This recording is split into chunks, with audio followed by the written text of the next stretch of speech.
Wow, napakaganda pala dito sa Caloocan Kids Park. Grabe, ang dami pala mga tao dito. Lalo-lalo na yung mga nag-exercise, saka mga nagsusumba.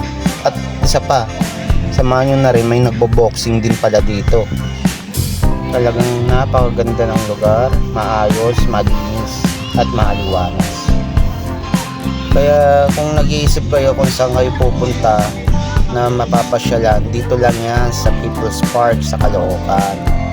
Kaya ano pa ba inaantay nyo? Punta na kayo dito. Kaganina kasi naisipan ko pumunta dito kasi nga naiintriga ako eh.